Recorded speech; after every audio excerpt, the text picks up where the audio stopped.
Hey all, welcome to ShareTrek. This is Raj here.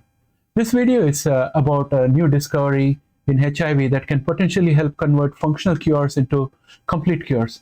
In the next video due next week, I'll be providing a review of 3 new mRNA vaccines for HIV in clinical trials with FDA. However, before we proceed, I request that while watching this video, please consider pressing the like button and also please consider subscribing to the channel. It helps me keep motivated in doing more search and more contents like this and bring them to you. With that said, let's get started.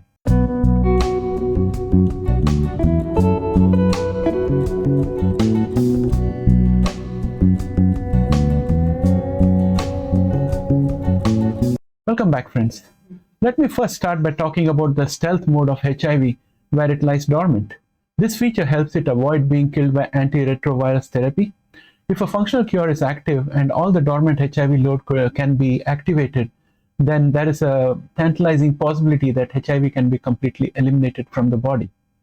Scientists have been investigating ways to tease HIV out of the reservoir using latency reversal agents so that it may be exposed to immune cells. Now we have news that vaccination with the SARS-CoV-2 mRNA vaccine revealed HIV hiding in immune cells in blood from people with HIV, according to lab research led by Weill Cornell medical investigators. Senior author Dr. Brad Jones, an associate professor of immunology in medicine in the Division of Infectious Diseases at Weill Cornell Medicine, said that there is prior knowledge of the flu vaccine, for example, waking up HIV and exposing it to the immune system, but it has been unclear whether that was only happening in the flu-specific T cells, a known place where HIV hides. For that research, member of Dr. Jones's lab treated blood from individuals with HIV who had been unvaccinated and had never had COVID-19, and they subjected the blood to Pfizer-BioNTech or Moderna COVID-19 mRNA vaccine in test tubes. The Pfizer-BioNTech vaccine produced a greater release of HIV RNA. Next, the researchers analyzed blood from individuals with HIV before COVID-19 vaccination and after each of 2 shots.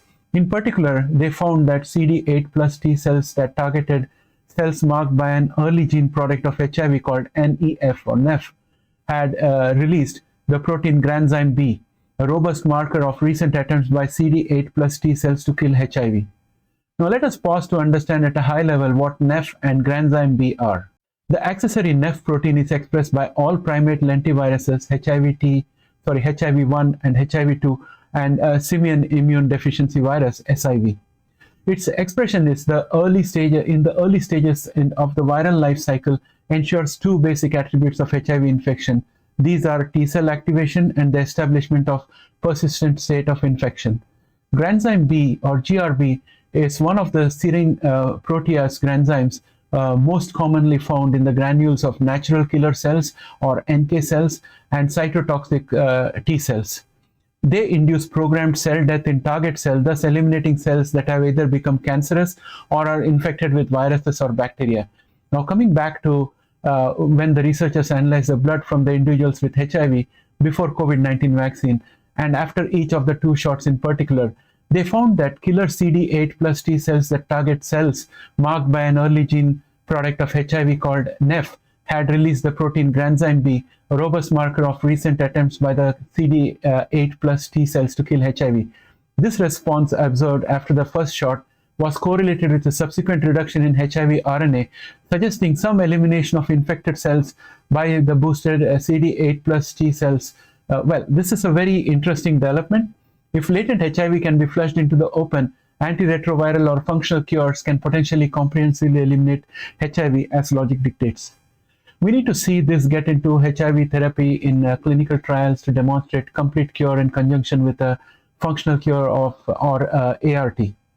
Dr. Jones said that their lab studies found no evidence that exposing HIV reservoirs in an infected individual using mRNA vaccination would pose a risk of transmissions to others. They observed no appreciable level of HIV RNA in blood plasma following vaccine boost and expected continued ART would block any potential HIV replication. Another discovery in the same area is that the mechanism used by HIV to go dormant has been discovered. More about that in the video next week. It takes me some time to read, reference, understand, and validate information before presenting it to you. I decide then whether it's worth putting it into a video if I feel confident. So please bear with me till then while I work on the next video. The Martin Delaney collaboratories are the flagship NIH funding mechanism for HIV cure research. The grant that they provide will fund a Weill Cornell medicine-based research known as REACH, or Research Enterprise to Advance a Cure for HIV, and that is led by Dr. Brad Jones, Associate Professor of Immunology in Medicine in the Division of Infectious Diseases at Weill Cornell Medicine. You'll all be glad to know that in the August of this year, Weill Cornell Medicine was awarded 28.5 million NIH grant to lead HIV cure research. Now let me add a few more points of my own. Nowhere does this study suggest any negative attributes to COVID vaccine.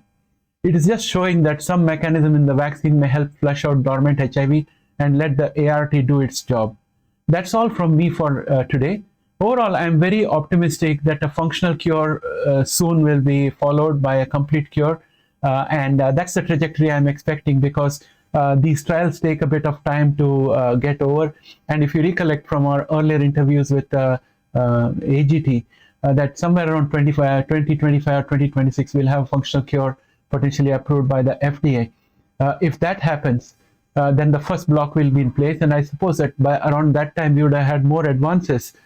I think that more research is needed to understand exactly what is the implication of flushing out latent HIV, and also to study how antiretroviral will react, and how much of a cure that can be.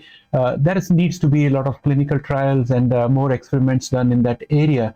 And also there needs to be some efforts potentially to find out if there are any other reservoirs where latent HIV hides, which is not flushed out by the mRNA vaccine. So there is a long way to go, but we at least are starting to unravel pieces of the riddle. And of course, next week I'm going to come up with a video where I'll be talking about the new discovery of how HIV virus, what mechanism HIV virus uses to go latent. Maybe all these pieces of information can become the source of new research and enter the clinical trials potentially maybe towards late next year.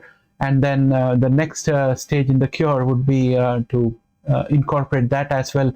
And hopefully that can lead to a complete cure of HIV. So those are my thoughts. And of course, guys, as you know, I'm not a scientist or a doctor. I'm just an investment guy. I'm looking at most of these genomic companies from an investment perspective. And these videos I'm making just because there has been a lot of demand for information, and I'm just responding to that. So always make sure that you talk to a professional before taking any health decisions. And this information should always be validated with a trusted source before you take any action. With that said, I think I would like to bring this video to an end. Thanks and have a great day. Bye for now.